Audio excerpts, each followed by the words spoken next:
Hello everyone, welcome to biology achievers. My name is Simmi Singh. आज का जो टॉपिक है हमारा एक्चुअल में वो है क्लास 12 का यूनिट नंबर 8, जो कि है biology in human welfare. Unit number 8 है, उसका जो चैप्टर है चैप्टर नंबर 8, उसमें भी ह्यूमन हेल्थ एंड डिजीज़, ये पर्टिकुलर चैप्टर हम स्टार्ट करने जा रहे हैं आज से।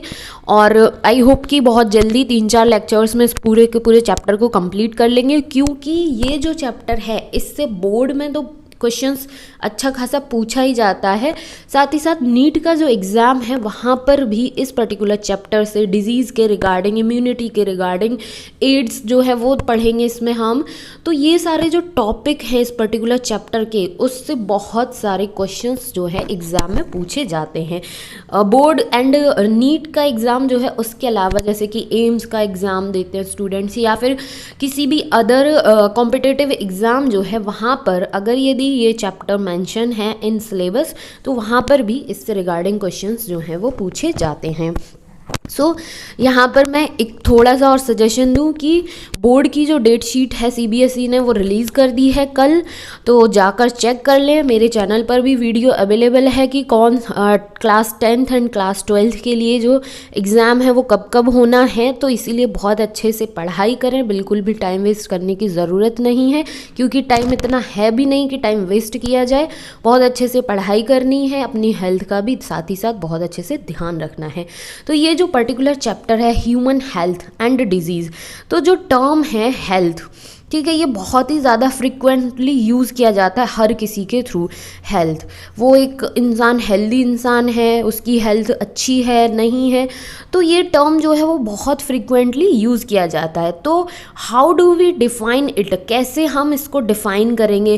क्या ये कहना कि कोई एक पर्सन है, उसको किसी भी तरीके की कोई डिजीज़ नहीं है, ठीक है, एब्सेंस ऑफ डिजीज़ है और फिज़िकली वो फिट है, ठीक है, तो क्या वो एक हेल्दी पर्सन है? ज़रूरी नहीं है कि ऐसा इंसान एक हेल्दी पर्सन भी हो सकता है उसको मेंटली कुछ डिस्टर्बेंस हो, बिकॉज आज के टाइम में स्ट्रेस, एंजाइटी, डिप्रेशन ये तो बहुत आम चीज़ हो गई है। तो मे भी हो सकता है कोई एक इंडिविजुअल पर्सन जो है इस चीज़ से सफ़र कर रहा हो, ठीक है, तो उसको भी हम हेल्दी कंसीडर नहीं कर सकते।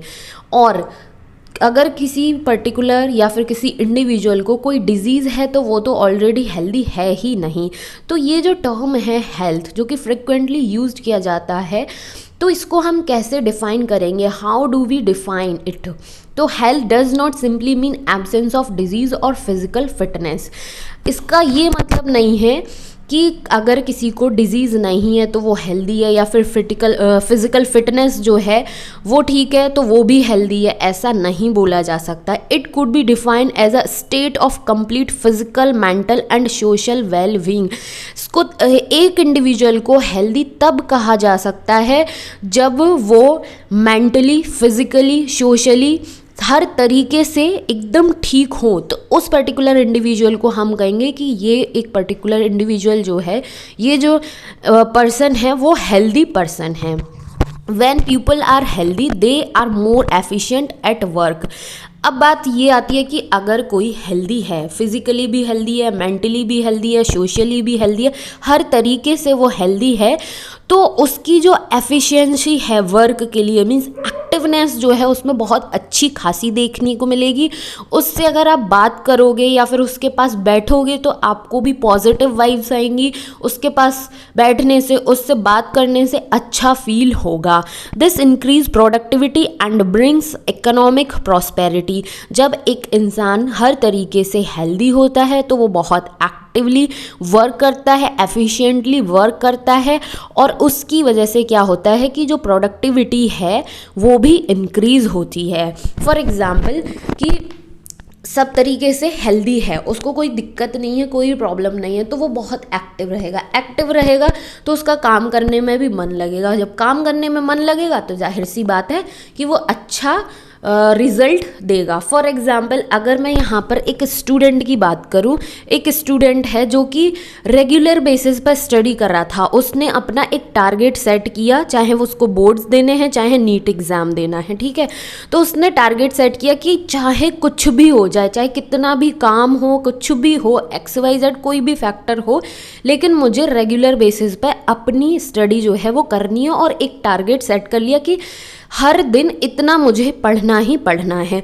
तो उसने स्टार्टिंग से ये टारगेट जो है उसको फॉलो किया अपना। तो क्या हुआ कि अब जैसे बोर्ड की डेट शीट आई, रिलीज़ हो गई, तो उसको कोई भी टेंशन नहीं रहेगी, उसको मेंटली कोई भी स्ट्रेस नहीं रहेगा कि भाई ओहो बोर्ड की डेट शीट जो है वो रिलीज़ हो गई, नीट एग्ज़ाम भी आने वाला है, अब मैं कैसे करूँ, मेरा ये सिलेबस रह गया, मेरा वो सिलेबस रह गया। क्यों उसको टेंशन नहीं होगी, क्यों उसको एंजाइटी जैसा फील नहीं होगा? क्योंकि उसने ऑलरेडी एक टारगेट सेट कर रखा था और रेगुलर बेसिस पर स्टडी की।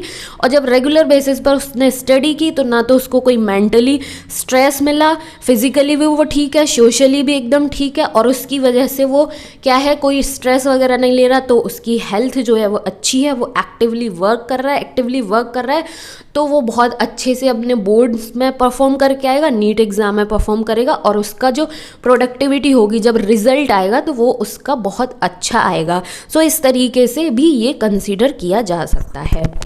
उसके बाद यहाँ पर बात की गई है health also increase longevity of people and reduce infant and maternal mortality.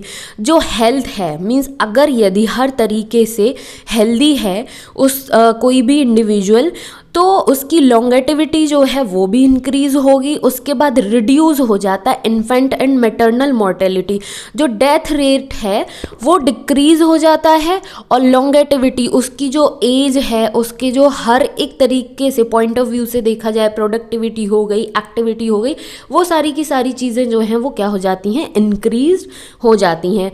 Balance diet, personal hygiene and regular exercise are very important to maintain good health. Healthy रहने के लिए एकदम हर तरीके से, हर पॉइंट ऑफ व्यू से हेल्दी रहने के लिए, गुड हेल्थ के लिए बैलेंस डाइट होनी चाहिए। ये नहीं है कि हर रोज़ फास्ट फूड पर डिपेंड हैं या फिर अननेसेसरी जो हेल्दी चीज़ें नहीं हैं हम वो ले रहे हैं। कभी कभी खा सकते हैं, हर किसी का मन करता है, ह्यूमन बींग्स हैं, हर किसी के फीलिंग्स इमोशंस हैं, तो लेकिन ये नहीं है कि हर रोज़ बाहर का टिक्की खा लिए, गोलगप्पे खा लिए, मोमोज़ खा लिया, बर्गर खा लिया, पिज़्ज़ा खा लिया। ये सारी चीज़ें कभी कभी के लिए ही अच्छी होती हैं, बट बैलेंस डाइट कहने का मतलब ये हो गया कि हमारी डाइट में ग्रीन वेजिटेबल्स भी होनी चाहिए, चपाती होनी चाहिए, राइस होनी चाहिए, दालें होनी चाहिए, और सैलेड होना चाहिए, उसके साथ साथ में कर्ड वगैरह, ये सारी की सारी चीज़ें जो कि हेल्दी होती हैं एक बैलेंस डाइट में होनी चाहिए। उसके साथ साथ पर्सनल हाइजीन भी होना चाहिए। ये नहीं है कि भाई ठंडी आ गई 10-10 दिन तक हमें नहाना ही नहीं है, सड़े हुए बन के रहना है, गंदगी में रहना है, तो ये सारी चीज़ें भी नहीं होनी चाहिए। पर्सनल हाइजीन, अपने आसपास का एरिया जो है वो भी क्लीन होना चाहिए, हमारे हाउस होल्ड की चीज़ें जो हैं वो भी क्लीन होनी चाहिए। तो इस तरीके से एक पर्सनल एंड जो हमारे सराउंडिंग एरिया है उसका भी, उसके हाइजीन का भी प्रॉपर हमें ध्यान रखना चाहिए। और रेगुलर एक्सरसाइज जैसे कि वॉक कर सकते हैं या फिर योगा कर सकते हैं, या फिर जो भी एक्सरसाइज हमें अच्छी लगती है जो हम करते हैं, तो ये सारी की सारी हैबिट्स जो है वो हमारे डेली लाइफ में होनी चाहिए, जिससे कि हमारी हेल्थ जो है वो अच्छी रहे, हम हेल्दी रहें, एक्टिव रहें, जिससे कि हम अच्छे से काम कर सकें।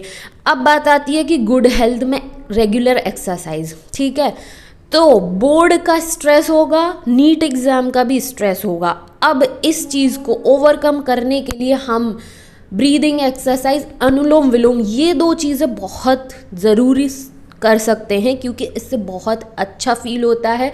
जो हमारा बॉडी का ब्लड सर्कुलेशन है वो इंक्रीज़ होता है। ब्रीदिंग एक्सरसाइज या फिर अनुलोम विलोम, दोनों में से कुछ भी करें तो इससे क्या है कि बॉडी का जो ब्लड सर्कुलेशन लेवल है वो इंक्रीज़ होता है, और जब ब्लड सर्कुलेशन लेवल इंक्रीज़ होता है तो हमारी बॉडी में ऑक्सीजन की जो कंसंट्रेशन है वो इंक्रीज़ हो जाती है, और जब ऑक्सीजन की कंसंट्रेशन इंक्रीज़ होती है तो बॉडी जो है वो बहुत अच्छे से बॉडी के टिश्यूज़ उस ऑक्सीजन को यूटिलाइज़ करते हैं और कैटाबॉलिक रिएक्शन में, जिससे कि एनर्जी एनर्जी रिलीज़ होती है, और एनर्जी रिलीज़ होगी तो हम एनर्जेटिक बने रहेंगे, एक्टिव बने रहेंगे और अपने काम सारे अच्छे से करेंगे।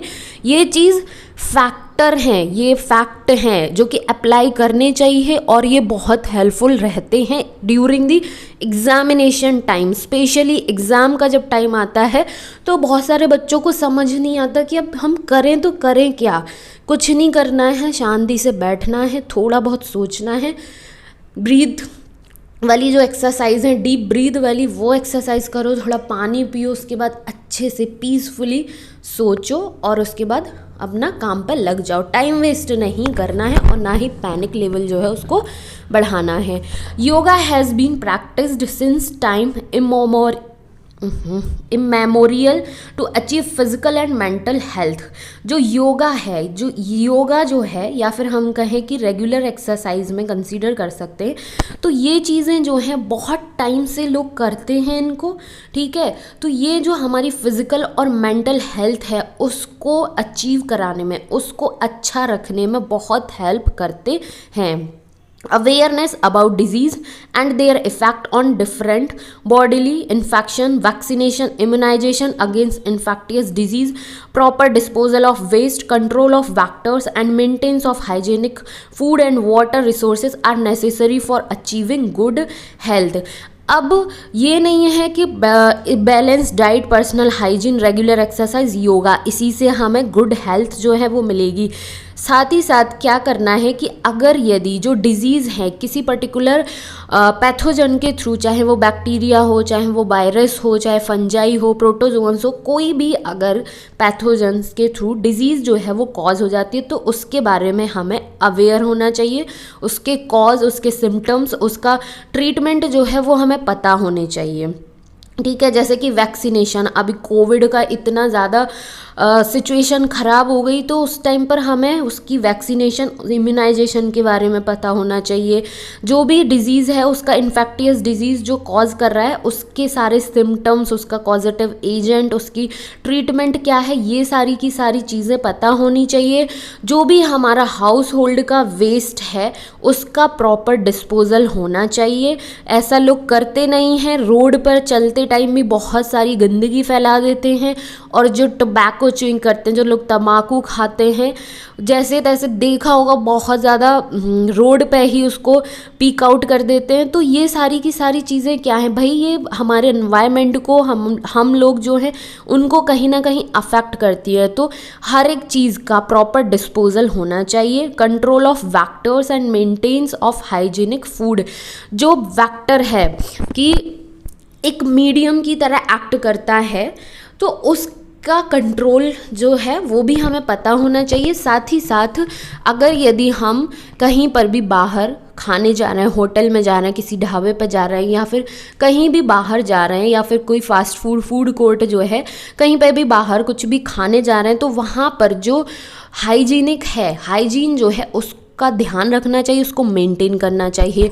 वाटर रिसोर्सेज आर नेसेसरी, ठीक है। जो वाटर रिसोर्सेज हैं, जैसे कि हमारे घर में वाटर को स्टोर करने के लिए टैंक होते हैं, टंकियाँ होती हैं, या फिर उन टंकियों में भी किसी अदर रिसोर्स से वाटर सप्लाई हो रही है, तो उसकी प्रॉपर क्लीनिंग, उसके हाइजीन का भी हमें प्रॉपर ध्यान रखना चाहिए। बिकॉज अगर यदि वाटर कंटामिनेटेड है तो उससे भी बहुत सारी प्रॉब्लम्स जो है हमें फेस करनी पड़ती हैं।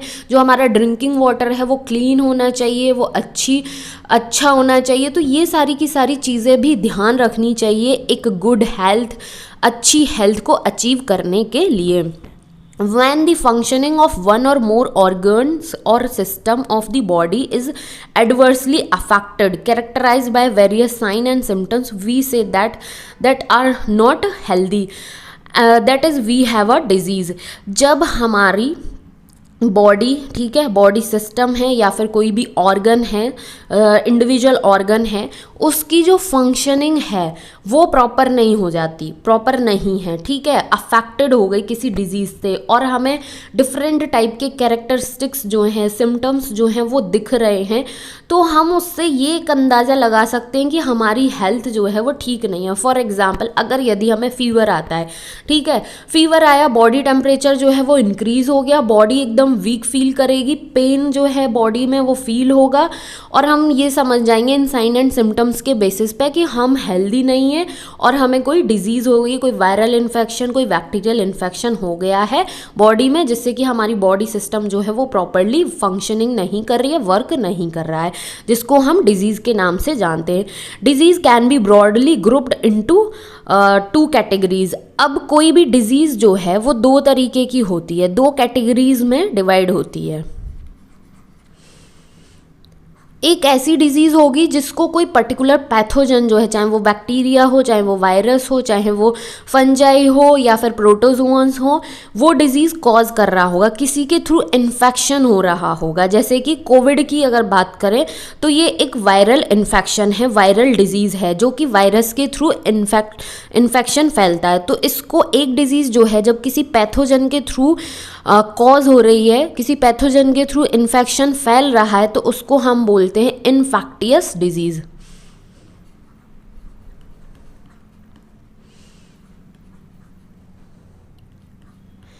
या फिर इसको हम बोल सकते हैं कम्युनिकेबल डिजीज।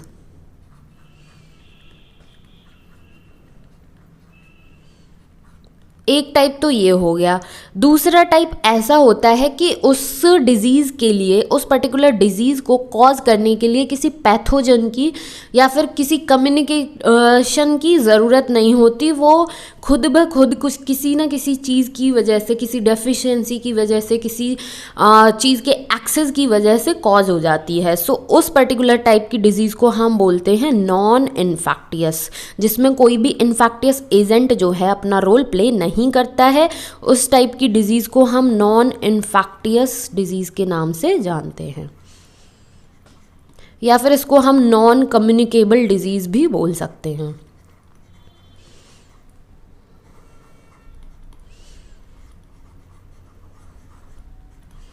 ये 2 टाइप होते हैं डिजीज़ के। So disease can be broadly grouped into infectious and non infectious disease which are easily transmitted from one person to another are called infectious disease.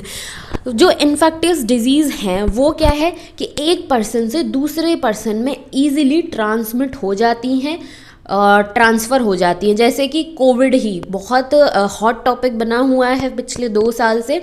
तो कोविड जो है वायरल इन्फेक्शन एक person से दूसरे person में बहुत easily transmit हो जाता है, ट्रांसफ़र हो जाता है। सो नो इन्फेक्टियस डिजीज़ जो हैं वो एक पर्सन से दूसरे पर्सन में बहुत इजीली ट्रांसफ़र हो जाती हैं। ये बात की गई है इन्फेक्टियस डिजीज़ के बारे में। Infectious diseases are very common and every one of us suffer from these at some time or other.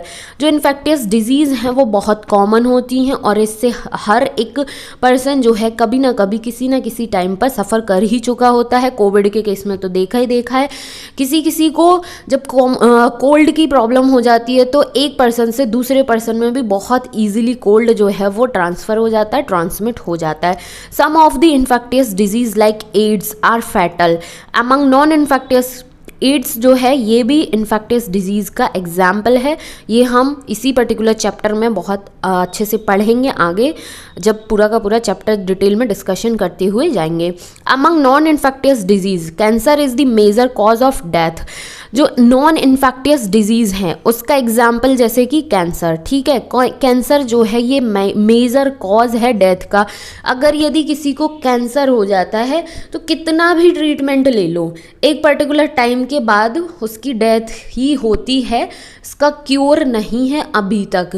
Therapy वगैरह चलती हैं, एक पर्टिकुलर टाइम ड्यूरेशन तक हमारी जो बॉडी है उसके लिए फाइट कर सकती है, रिस्पॉन्ड करती है, लेकिन उसके बाद बॉडी भी इतनी वीक हो जाती है कि वो थेरेपीज़ या फिर मेडिसिन वगैरह जो हैं उसके लिए इतनी उसके पास पावर नहीं बचती कि रिस्पॉन्स कर सके, और एक पर्टिकुलर टाइम ड्यूरेशन के बाद में डेथ ही होती है। Drug and alcohol abuse also affect our health adversely. जो ड्रग्स होते हैं, जो एल्कोहल कंजम्पशन जो है वो, ये भी हमारी हेल्थ को बहुत बुरी तरीके से अफेक्ट करते हैं। बहुत सारे लोग जो हैं बहुत एक्सेस अमाउंट में एल्कोहल जो है उसका यूज़ करते हैं और डेथ भी हो जाती है। और बहुत सारे ड्रग्स जो लेते हैं लोग, वो भी हमारी हेल्थ को बहुत एडवर्सली, बहुत बुरी तरीके से अफेक्ट करती है। सो ये पर्टिकुलर इन्फॉर्मेशन थी, इंट्रोडक्टरी पार्ट था ह्यूमन हेल्थ के बारे में। आई होप कि हेल्थ के रिगार्डिंग हमें क्या क्या प्रिकॉशंस, क्या क्या चीज़ें फॉलो करनी चाहिए एक गुड हेल्थ को अचीव करने के लिए। और अगर यदि हमारी हेल्थ अच्छी नहीं है, किसी पैथोजन के इन्फेक्शन से हम सफ़र कर रहे हैं, तो उसको डिजीज़ बोलते हैं। डिजीज़ जो है 2 टाइप की देखी हमने, इन्फेक्टियस एंड नॉन इन्फेक्टियस। अब ये जो डिजीज़ हैं इन्फेक्टियस, नॉन इन्फेक्टियस, इसी को हमें डिटेल में डिस्कशन करना है। और स्पेशली जो इन्फेक्टियस डिजीज़ है, जिसके कॉजेटिव एजेंट जो हैं, जिसको कॉज करने वाली पैथोजेंस जो हैं वो डिफरेंट होते हैं। जैसे कि बैक्टीरिया के थ्रू हो रही हैं, वायरसेस के थ्रू हो रही हैं, फंजाई के थ्रू डिजीज़ कॉज हो रही है, या फिर प्रोटोजोन्स के थ्रू डिजीज़ कॉज हो रही है। तो डिफरेंट डिजीज़ जो हैं उनके बारे में हमें डिटेल में डिस्कशन करना है। सो मूव करते हैं हम डिजीज़ के बारे में। तो नॉन इन्फेक्टियस डिजीज़ की अगर मैं बात करूं, जो कि किसी पैथोजन के थ्रू नहीं होती हैं, तो न्यूट्रिशनल डेफिशिएंसी, अगर यदि हमारी प्रॉपर बैलेंस्ड डाइट नहीं होगी तो क्या होगा, न्यूट्रिशनल डेफिशिएंसी देखने को मिलेगी। जैसे कि अगर यदि वाइटामिन्स की कमी हो गई, ठीक है, विटामिन ए जो है अगर उसकी डेफिशिएंसी है तो वेरी देखने को मिलेगा। अगर यदि विटामिन सी की डेफिशिएंसी हो जाती है हमारे बॉडी में, तो स्कर्वी जो डिजीज़ है वो देखने को मिलेगी। जो हमारी गम्स हैं, टीथ जो हैं, वहाँ से ब्लीडिंग होती है इस पर्टिकुलर डिजीज़ में। उसके साथ साथ न्यूट्रिशनल डेफिशिएंसी अगर होगी तो नाइट ब्लाइंडनेस जो है उस डिजीज़ से भी हमें सफ़र करने को हो सकता है।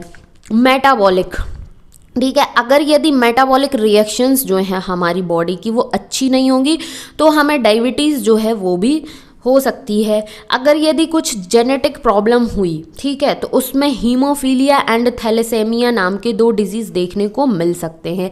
Allergic hay fever and asthma, ये क्या है, ये एलर्जिक डिजीज़ हैं। बहुत सारे जो लोग होते हैं उनको अस्थमा की प्रॉब्लम होती है, जिसमें उनको ब्रीदिंग प्रॉब्लम होती है, मीन्स सांस लेने में दिक्कत होती है। डीजेनरेटिव में अगर बात की जाए तो अर्थराइटिस की प्रॉब्लम, कैटरैक्ट की प्रॉब्लम। अर्थराइटिस में जो भी इंसान इस डिजीज़ से सफ़र कर रहा होता है तो उसके जो घुटने होते हैं, ठीक है, वहाँ पर उसमें स्वेलिंग आ जाती है, जिसकी वजह से उसको चलने फिरने में बहुत दिक्कत होती है। और अगर यदि कैंसर की बात की जाए तो कैंसर में जैसे कि ब्रेस्ट कैंसर फीमेल्स में देखने को मिलता है, प्रोस्टेट कैंसर मेल्स के केस में देखने को मिलता है, ल्यूकेमिया में क्या होता है कि जो हमारी वाइट ब्लड सेल्स होती हैं, अगर यदि इनका नंबर एबनॉर्मली इंक्रीज हो जाता है तो ल्यूकेमिया नाम की डिजीज़ जो है वो कॉज हो जाती है, जो कि एक टाइप है कैंसर का, जिसमें इसका ट्रीटमेंट क्या है, ब्लड ट्रांसफ्यूज़न जो है इसका ट्रीटमेंट है कि ब्लड जो है पूरी बॉडी का जो ब्लड है उसको ट्रांसफ़र कर दिया जाए। मीन्स कहने का मतलब ये हो गया ल्यूकेमिया में कि बॉडी का जो ब्लड है उसका एक्सचेंज कर दिया जाए, तब ही इससे बचा जा सकता है। तो ये थी कुछ इंपॉर्टेंट नॉन इन्फेक्टियस डिजीज़। उसके बाद आती है infectious diseases, common diseases in humans, जिसमें हम इन्फेक्टियस डिजीज़ के बारे में पढ़ेंगे। A wide range of organism belonging to bacteria, virus, fungi, protozoa and helminths, ये कुछ पैथोजेंस हैं, कॉजिंग एजेंट हैं जो कि ह्यूमंस में डिजीज़ कॉज करते हैं, ठीक है। And ETC could cause disease in a person, किसी भी ह्यूमन बीइंग में ये बैक्टीरियल डिजीज़ हो सकती है, वायरल डिजीज़ हो सकती है, फंगल डिजीज़, प्रोटोजोन, हेलमिन्थ्स जो है इसके थ्रू डिजीज़ कॉज हो सकती है। Such disease causing organism are called pathogen. अब ये जो हैं bacteria, virus, fungi, protozoa, helminths जो डिजीज़ कॉज कर रहे हैं ह्यूमन बीइंग्स में, तो इसको हम पैथोजन के नाम से जानते हैं। जो कॉजेटिव एजेंट जो होता है उसको पैथोजन के नाम से जानते हैं। अब आ जाते हैं, जैसे कि ये एक टेबल है, ये बहुत इंपॉर्टेंट टेबल है। यहाँ पर शॉर्ट में दिया हुआ है पैथोजन, जैसे कि बैक्टीरिया। अगर यदि बैक्टीरियल डिजीज़ की बात करें तो उसमें कोलेरा, टाइफॉइड, ट्यूबरक्लोसिस ये डिजीज़ आ जाती हैं। अगर यदि हम वायरल डिजीज़ की बात करें जैसे कि AIDS, HIV, chicken pox, hepatitis ये आ जाता है। कोविड जो है वो भी एक वायरल डिजीज़ है। अगर यदि हम प्रोटोजोन के थ्रू डिजीज़ जो कॉज हो रही है जैसे कि मलेरिया हो गया, अमीबिक डाइसेंट्री हो गया, स्लीपिंग सिकनेस हो गया, इसमें में बहुत नींद आती है, तो ये सारी की सारी क्या हैं, प्रोटोजोआ के थ्रू कॉज होने वाली डिजीज़ हैं। उसके बाद हेलमिंथिक डिजीज़, हेलमिंथ्स वॉर्म्स की अगर बात करें तो उसके through ascariasis, taeniasis and filariasis नाम के डिजीज़ जो हैं वो कॉज होते हैं। ये हैं इन्फेक्टियस डिजीज़ के टाइप। अब डिटेल में हमें पढ़ना है जो कि हमारे सिलेबस में मेंशन है। तो सबसे पहली जो डिजीज़ है टाइफॉइड, जो कि एक बैक्टीरिया के थ्रू कॉज होती है। तो यहाँ पर अगर यदि हम इसके कॉजेटिव एजेंट पैथोजन की बात करें तो टाइफॉइड जो है वो साल्मोनेला टाइफी नाम के बैक्टीरिया के थ्रू कॉज होता है। ये चीज़ बहुत ज़्यादा इंपॉर्टेंट है हर एक डिजीज़ के रिगार्डिंग, क्योंकि ये इससे कॉजेटिव एजेंट पैथोजन कौन सा है, मोड ऑफ ट्रांसमिशन थोड़ा कम इम्पॉर्टेंट है, लेकिन इसका कॉजेटिव एजेंट पैथोजन जो है वो किससे हो रही है डिजीज़, ये चीज़ बहुत ज़्यादा इंपॉर्टेंट है। Mode of transmission generally enter the small intestine through food, contaminated water, milk and through flies. अब ये जो साल्मोनेला टाइफी है, ठीक है, जो कि टाइफॉइड कॉज कर रहा है, तो इसका हमारी बॉडी के अंदर ट्रांसमिट होने का, ट्रांसफ़र होने का, अंदर एंटर करने का जो मोड है वो क्या है, तो ये जो है वो स्मॉल इंटेस्टाइन के थ्रू, ठीक है, स्मॉल इंटेस्टाइन जो है वहाँ पर एंटर करता है।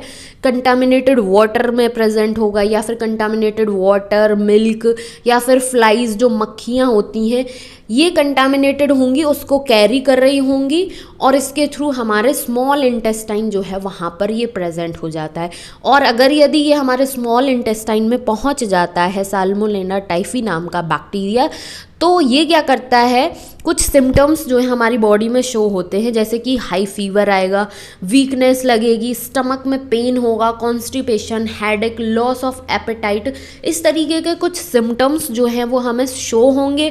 और उसके बाद फिर हम जाते हैं डॉक्टर के पास, वहाँ पर ब्लड टेस्ट कराते हैं कि हाँ टाइफॉइड के लिए टेस्ट कर दीजिए, ठीक है। अब जो टाइफॉइड के लिए, टाइफॉइड फीवर के लिए जो टेस्ट होता है उसको हम वाइडल टेस्ट के नाम से जानते हैं। सो ये टेस्ट का नाम भी बहुत अच्छे से ध्यान रखना है। वाइडल टेस्ट कराया जाता है जिससे पता चलता है कि हमें टाइफॉइड हुआ है या नहीं हुआ है। सो इम्पॉर्टेंट चीज़ें क्या हैं कि टाइफॉइड फीवर को आइडेंटिफाई करने के लिए वाइडल टेस्ट जो है वो परफॉर्म किया जाता है। एंड साल्मोनेला टाइफी नाम का बैक्टीरिया है जो कि कॉज करता है टाइफॉइड को ह्यूमन बीइंग्स में। आई होप कि टाइफॉइड का कॉन्सेप्ट क्लियर हुआ होगा। उसके बाद आ जाता है निमोनिया, ठीक है। निमोनिया जो है ये भी एक बैक्टीरियल डिजीज़ है, दैट मीन्स कि बैक्टीरिया के थ्रू कॉज होने वाली डिजीज़ है। इसके अगर पैथोजन की बात की जाए, कॉजेटिव एजेंट की बात की जाए, तो Streptococcus pneumonia and Haemophilus influenza, ये दो क्या हैं, इसके कॉजेटिव एजेंट हैं। Streptococcus pneumonia and Haemophilus influenza नाम के दो बैक्टीरियल स्पीशीज़ हैं जो कि निमोनिया को कॉज करने के लिए रिस्पॉन्सिबल होते हैं। अब ये जो डिज़ीज़ है निमोनिया, इसमें क्या होता है कि जो हमारा रेस्पिरेटरी पार्ट है, जो स्पेशली एल्वियोलाई जो है, एयर फिल्ड सैक जिसको हम बोलते हैं, बैग लाइक स्ट्रक्चर होता है लंग का, ये बहुत बुरी तरीके से निमोनिया में अफेक्टेड हो जाता है, जिससे कि ब्रीदिंग प्रॉब्लम फेस करने को मिलती है, ठीक है। अगर सिम्टम्स की बात की जाए, inflammation of lungs, fever, cough and headache, breathing problem, जब हमारे ये रेस्पिरेटरी सिस्टम का पार्ट है एल्वियोलाई, उसको बुरी तरीके से अफेक्ट करता है, तो ठीक है, ब्रीदिंग प्रॉब्लम तो होगी। इन्फ्लेमेशन ऑफ लंग्स कहने का मतलब ये हो गया कि जो हमारे लंग्स हैं उसमें स्वेलिंग, रेडनेस, इन्फ्लेमेशन जो है वो हो जाता है, जिसकी वजह से हमें ब्रीदिंग प्रॉब्लम होती है, कफ आता है, हेडेक जो है वो आता है। हेडेक तो बहुत कॉमन हो जाता है, फीवर, हेडेक ये तो बहुत ही कॉमन है। कोई भी डिजीज़ से अफेक्ट हुआ है कोई भी इंडिविजुअल, उसका सर दर्द, उसको बुखार तो आना ही आना है। In some cases the lips and finger nails may turn grey to bluish in colour. किसी इंडिविजुअल के साथ क्या होता है कि अगर यदि वो निमोनिया से सफ़र कर रहा है तो उसके लिप्स जो हैं या फिर फिंगर नेल्स जो हैं वो ग्रे से दिखेंगे या फिर ब्लूइश कलर के हमें देखने को मिलेंगे। मोड ऑफ ट्रांसमिशन की अगर हम बात करें कि किसी कांटेक्ट के थ्रू या फिर एयर के थ्रू ये जो है निमोनिया का जो पॉजिटिव एजेंट है, पैथोजन जो है वो हमारे बॉडी के अंदर एंटर करता है, स्पेशली जो हमारा रेस्पिरेटरी ट्रैक है उसके थ्रू। आई होप कि निमोनिया का कॉन्सेप्ट क्लियर हुआ होगा। एंड वीडियोस पसंद आते हैं, कंटेंट हेल्पफुल रहता है तो प्लीज़ चैनल को ज़रूर सब्सक्राइब किया करें। एंड अगर यदि कोई भी सजेशन चाहिए या फिर किसी पर्टिकुलर चैप्टर, पर्टिकुलर टॉपिक समझ में नहीं आता, उसके रिगार्डिंग कोई वीडियो चाहिए होता है तो प्लीज़ उसके लिए कमेंट सेक्शन में ज़रूर कमेंट करें। मैं उसको शॉर्ट आउट करने की पूरी कोशिश करूँगी, इवन ज़रूर करूँगी। उसके बाद नेक्स्ट डिजीज़ की बात की जाए तो कॉमन कोल्ड, जो कि बहुत ही कॉमन होता है। सो ये क्या है, कॉमन कोल्ड क्या है, ये एक वायरल इन्फेक्शन है, मीन्स वायरस के थ्रू कॉज होने वाली डिजीज़ है। सो राइनो वायरसेस, ठीक है, represent a group of virus का एक ग्रुप को रिप्रेजेंट करते हैं राइनो वायरसेस जो हैं, जो कि कॉज करते हैं कॉमन कोल्ड जो डिजीज़ है उसको। They affect the nose and respiratory passage. जो हमारी नोज़ है, अगर यदि कॉमन कोल्ड हो जाता है तो भाई हमारी नाक जो है उसकी बैंड बज जाती है, इतनी ज़्यादा सिक्रीशन, इतनी ज़्यादा ब्रीदिंग प्रॉब्लम भी हो जाती है। तो जो हमारा नोज़ है और respiratory passage, nose respiratory passage में जैसे कि हमारा नोज़ से स्टार्ट, नॉस्ट्रल से स्टार्ट होता है, उसके बाद फेरिंग्स आता है, ट्रैकिया आता है, ठीक है, लैरिंग्स आता है। तो ये सारे का सारा जो रेस्पिरेटरी ट्रैक है, रेस्पिरेटरी पैसेज है, ये बुरी तरीके से अफेक्ट होता है। बट कॉमन कोल्ड में हमारे लंग्स जो हैं वहाँ उस पर कोई भी अफेक्ट नहीं होता है, उस पर कोई भी तरीके का असर नहीं होता है कॉमन कोल्ड में, ठीक है। अब अगर यदि सिम्टम्स की बात की जाए कॉमन कोल्ड के सिम्टम्स, तो nasal congestion and discharge, sore throat, hoarseness, cough, headache, tiredness. Common cold मतलब जुकाम में हमें क्या क्या सिम्टम्स होते हैं भाई, बहुत सारा नाक से डिस्चार्ज हो रहा होता है, कफ आता है, हेडेक आता है, टायर्डनेस लगती है, ठीक है, गला जो है वो बहुत ज़्यादा ड्राई सा फील करता है। तो ये सारे के सारे सिम्टम्स हैं कॉमन कोल्ड के, जिसको हम आम लैंग्वेज में भाई जुकाम के नाम से जानते हैं कि हमें जुकाम हो गया, ठीक है। उसके बाद आता है मलेरिया। ये क्या है, ये एक प्रोटोजोआ के थ्रू ट्रांसफ़र होने वाली डिजीज़ है मलेरिया, ठीक है। Disease caused by protozoan. Malaria caused by Plasmodium नाम का एक पैरासाइट होता है, उसके थ्रू मलेरिया जो है वो कॉज होता है। अब मलेरिया को लेकर बहुत सारे लोगों में एक मिथ होता है कि मच्छर के काटने से मलेरिया होता है। ये बात एकदम ठीक है कि मच्छर के काटने के बाद ही मलेरिया होता है, लेकिन मच्छर जो है उसके अंदर प्लाज्मोडियम नाम का एक पैरासाइट, एक पैथोजन जो है मच्छर की सलाइवरी ग्लैंड जो है, सलाइवा जो है उसमें प्रेजेंट होता है। जब मच्छर काटता है तो ये प्लाज्मोडियम नाम का पैरासाइट, पैथोजन जो है वो ह्यूमन बींग्स के अंदर एंटर कर जाता है, जिसकी वजह से मलेरिया होता है। तो इसका जो लाइफ साइकिल है, कैसे पूरी बॉडी में ये ट्रांसमिट होता है, उसको हम अभी डिटेल में डिस्कशन करेंगे। और कॉन्सेप्ट जो है, जो मिथ बना हुआ है कि मच्छर के काटने से मलेरिया होता है, ये चीज़ भी क्लियर करेंगे, ठीक है। So malaria caused by plasmodium, different species of plasmodium. जैसे कि अब ये जो प्लाज्मोडियम है इसकी कुछ डिफरेंट स्पीसीज हैं, जैसे कि Plasmodium vivax first disease, Plasmodium malaria and Plasmodium falciparum. ये जो स्पीशीज़ है प्लाज्मोडियम फैल्सीपेरम, यही कॉज करती है मलेरिया को। Are responsible for different type of malaria. Different species different type का मलेरिया कॉज करने के लिए रिस्पॉन्सिबल होती है। ह्यूमन बींग्स में जो बात की गई है कि मलेरिया हो गया तो वो प्लाज्मोडियम फैल्सीपेरम के थ्रू होता है। Malignant malaria cause by Plasmodium falciparum is the most serious one. So Plasmodium falciparum के थ्रू जो मलेरिया कॉज होता है, ह्यूमन बींग्स में जो कॉज होता है, ये क्या है, ये एक सीरियस वन मलेरिया है, ठीक। ये हो गया मलेरिया की बात। अब यहाँ पर हमारे पास है लाइफ साइकिल ऑफ प्लाज्मोडियम। ये जो पर्टिकुलर लाइफ साइकिल का स्ट्रक्चर है, इसको समझने से पहले हम अपनी लैंग्वेज में समझ लेते हैं कि कैसे प्लाज्मोडियम जो है उसका इन्फेक्शन कॉज होता है, ठीक है। तो यहाँ पर बात की गई है मलेरिया की। मलेरिया जो है वो कॉज हो रहा है, तो मलेरिया जो है वो कैसे कॉज हो रहा है, प्लाज्मोडियम फैल्सीपेरम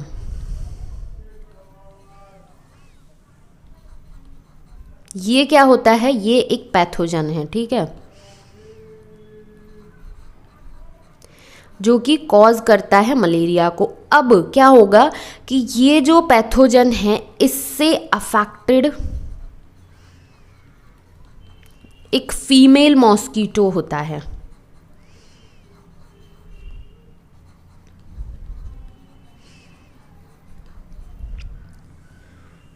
जिसको हम एनाफ्लीज के नाम से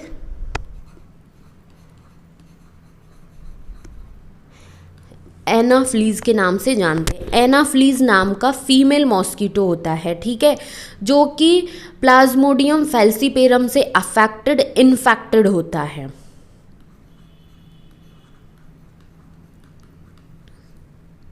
ठीक, अब क्या हुआ कि ये जो मॉस्कीटो है, फीमेल मॉस्कीटो है, इसने किसी भी ह्यूमन बींग्स जो है उसको बाइट किया, किसी ह्यूमन को। जब इस मच्छर ने किसी इंसान को काटा तो क्या हुआ कि जो मच्छर है, फीमेल मॉस्कीटो है, इसके सलाइवरी ग्लैंड जो हैं,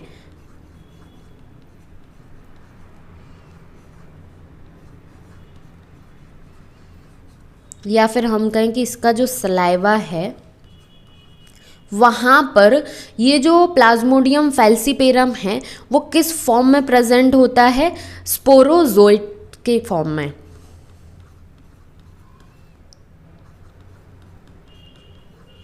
जो कि इन्फेक्टियस फॉर्म होती है प्लाज्मोडियम फैल्सीपेरम की।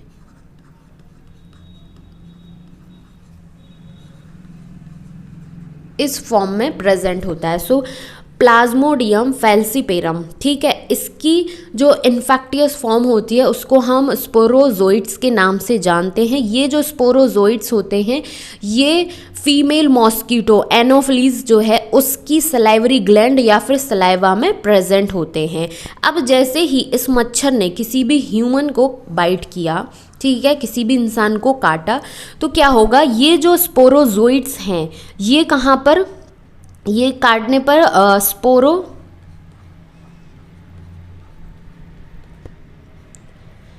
ये जो है ये ट्रांसफ़र हो जाएंगे ह्यूमन बीइंग्स में।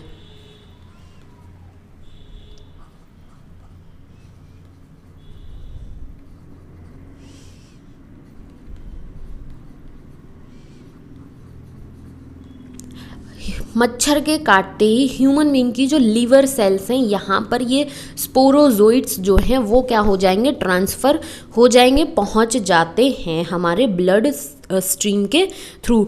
लीवर सेल्स जो है यहाँ पर ये क्या करते हैं, इनको अपना फेवरेबल कंडीशन मिल जाती है लीवर सेल्स में, तो यहाँ पर इनका मल्टीप्लिकेशन देखने को मिलता है। सो लीवर सेल्स में ये क्या करते हैं, स्पोरोजोइट्स जो हैं वो मल्टीप्लाई करते हैं, अपनी कॉपी जो है, अपना नंबर जो है उसको इंक्रीज़ करते हैं। नंबर इंक्रीज़ हो गया, ठीक है, लीवर सेल्स में। लीवर जो है ह्यूमन बीइंग्स का, वहाँ पर स्पोरोजोइट्स जो हैं इन्होंने क्या किया, मल्टीप्लाई किया, नंबर जो है वो इंक्रीज़ हो गया। अब क्या होता है कि जब इनका मल्टीप्लाई कर लिया, नंबर जो है वो इंक्रीज़ हो गया, तो इसके बाद ये क्या करते हैं, अटैक करते हैं। भाई कौन अटैक कर रहा है, स्पोरोजोइट्स।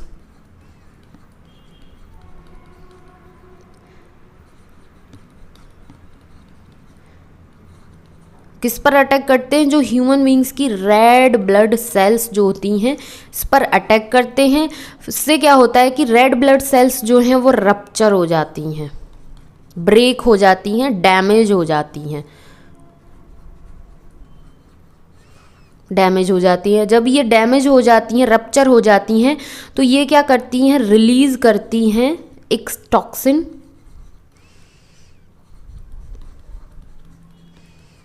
जिसको हम किस नाम से जानते हैं, हीमोजोइन के नाम से।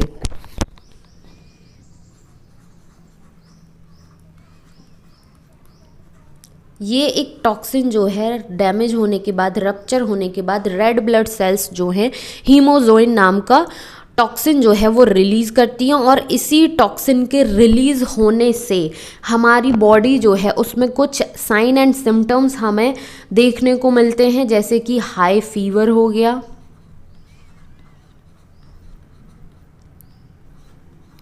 कफ की प्रॉब्लम हो रही है या फिर हेडेक हो रहा है, इस तरीके से बॉडी जो है वो बहुत ज़्यादा वीक फील कर रही है, तो ये कुछ साइन एंड सिम्टम्स जो हैं वो देखने को मिलते हैं हमारी बॉडी में। सो ये थी लाइफ साइकिल जो मलेरिया कॉजिंग एजेंट है उसकी। एक बार और अच्छे से डिटेल में हम इसको समझ लेते हैं कि सबसे पहले क्या हुआ कि एक फीमेल मॉस्किटो था एनाफ्लीज, जो कि कैरी कर रहा था प्लाज्मोडियम फैल्सीपेरम को, जो कि पैथोजन है मलेरिया को कॉज करने के लिए, प्लाज्मोडियम फैल्सीपेरम। अब ये जो प्लाज्मोडियम फैल्सीपेरम की जो इन्फेक्टियस फॉर्म होती है, जिसको हम स्पोरोजोइट्स के नाम से जानते हैं, स्पोरोजोइट्स जो हैं वो कहाँ पर प्रेजेंट है, उस फीमेल मच्छर के सलाइवा या फिर सलाइवरी ग्लैंड में। तो जैसे ही यहाँ पर हम देख सकते हैं कि ये मच्छर जो है इसके सलाइवा या फिर सलाइवरी ग्लैंड में स्पोरोजोइट्स जो है वो प्रेजेंट हैं, जो कि प्लाज्मोडियम की क्या है, इन्फेक्टियस फॉर्म है।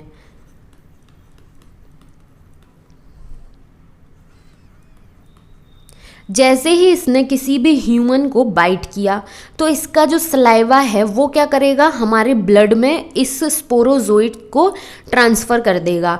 ट्रांसफ़र करने के बाद ये जो स्पोरोजोइट्स हैं ब्लड स्ट्रीम के थ्रू हमारा जो लिवर सेल है वहाँ पर पहुँच जाएंगे। लिवर सेल में पहुँचे parasite sporozoites reach the liver through blood, blood के थ्रू लिवर में पहुँचे। लिवर में पहुँचने के बाद ये क्या करेंगे, यहाँ पर इनका मल्टीप्लिकेशन होगा।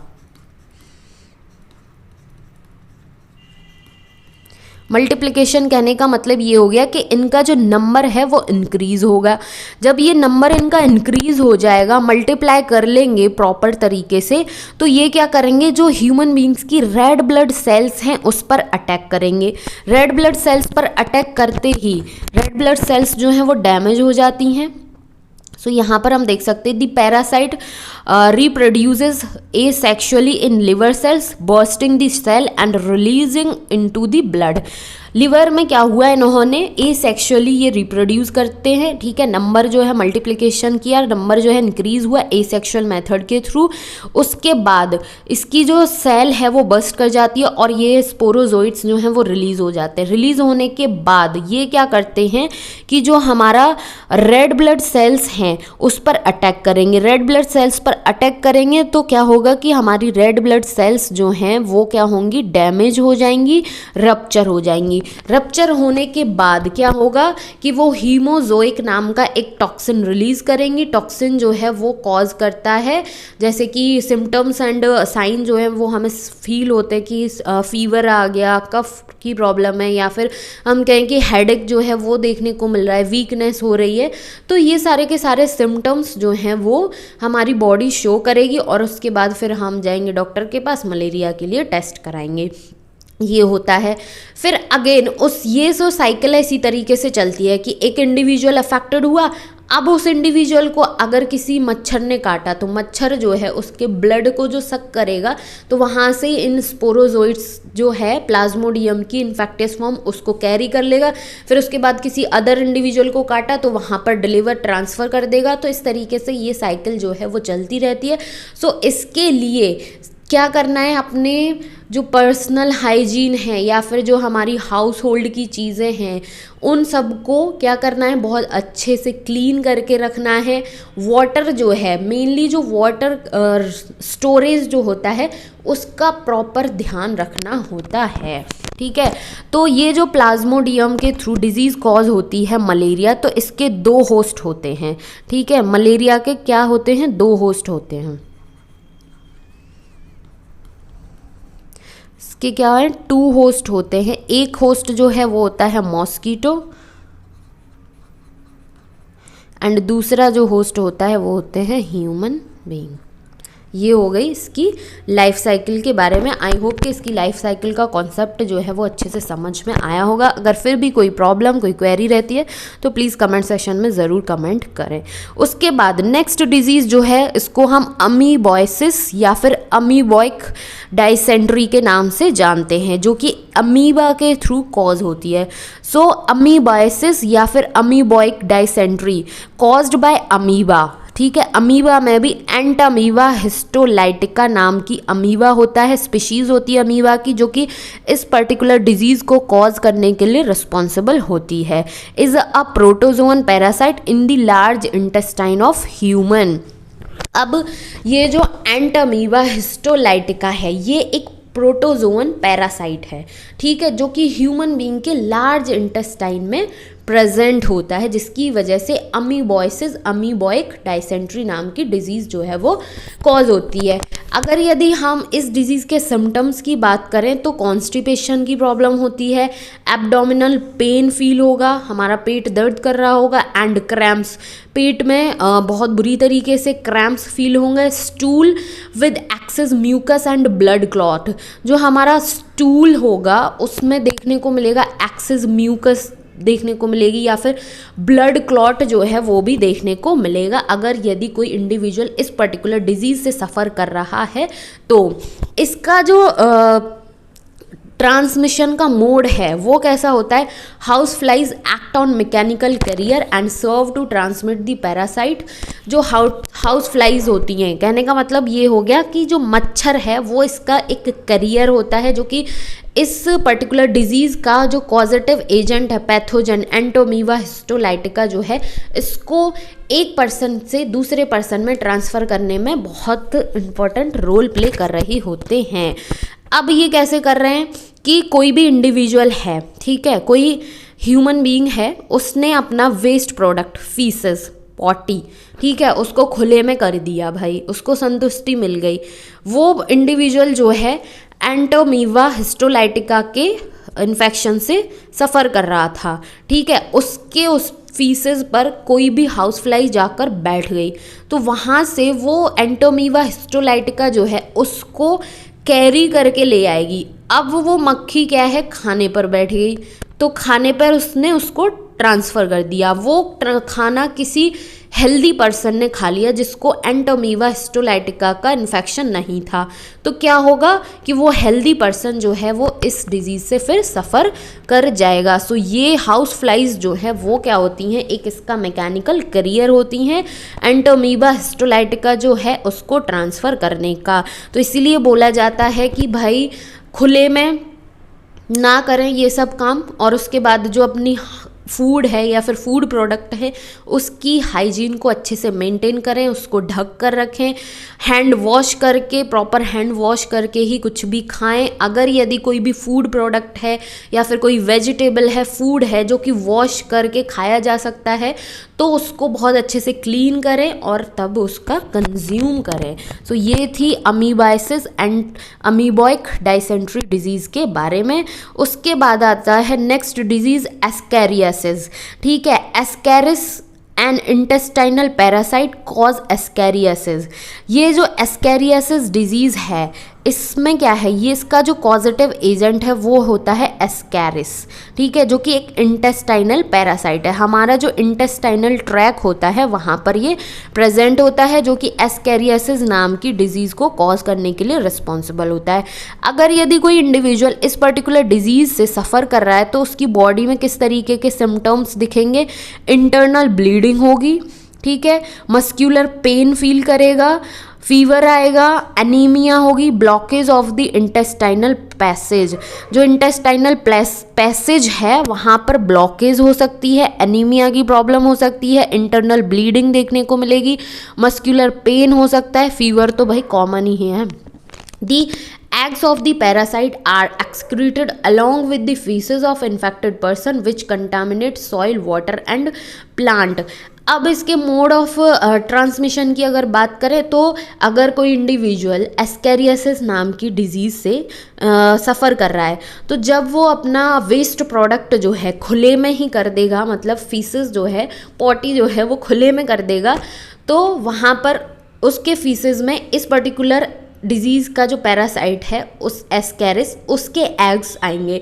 उन एग्स पर अगर यदि कोई हाउस फ्लाई जो है या फिर कहें कि जो वहाँ पर उसने बाहर में किया तो वहाँ की जो सॉइल है वो उसके एग्स से अफेक्टेड हो जाएगी, ठीक है। या फिर वाटर जो है या फिर प्लांट्स जो हैं वो उसके एग्स से अफेक्टेड होंगे, मीन्स एग वहाँ पर प्रेजेंट होंगे, सॉइल के थ्रू, वाटर के थ्रू, प्लांट्स के थ्रू, हाउस फ्लाइज जो हैं उसके थ्रू क्या होगा कि वो एग्स जो है एक हेल्दी पर्सन तक ट्रांसमिट हो जाएंगे। अ healthy person acquire this infection through contaminated water, vegetables and fruits. और एक हेल्दी पर्सन में ये जो इन्फेक्शन है ये कैसे ट्रांसमिट होगा, वाटर के, कंटामिनेटेड वाटर के थ्रू हो सकता है, वेजिटेबल्स, फ्रूट्स जो खेतों में उगते हैं तो उसके थ्रू ये सारी की सारी इन्फेक्शंस जो हैं वो ट्रांसमिट हो सकते हैं एक हेल्दी ह्यूमन में। सो इसीलिए बोला जाता है कि कोई भी सब्जी है, कोई भी फल है और जो हमारा वाटर, ड्रिंकिंग वाटर है स्पेशली, वो बहुत अच्छे से हमारा साफ़ सुथरा होना चाहिए।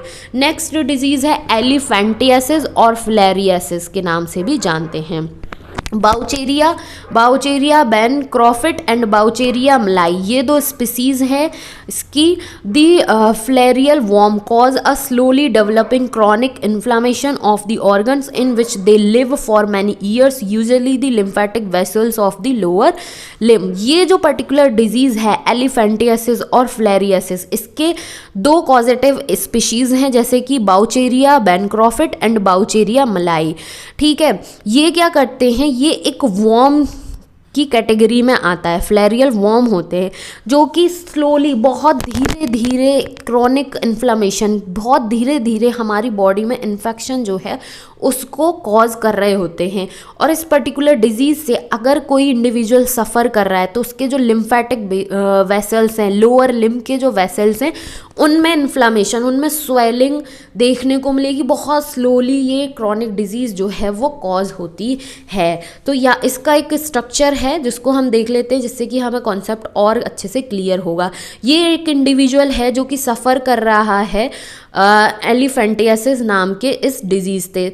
तो इसके जो ये जो लोअर लिम्ब के वेसल्स हैं, लिम्फेटिक वेसल्स हैं, इनमें क्या है कि बहुत स्लोली इसका इन्फेक्शन जो है वो चलता है, बहुत सालों तक इसका जो पॉजिटिव एजेंट है वो बॉडी के अंदर इन्फेक्शन को कॉज कर सकता है।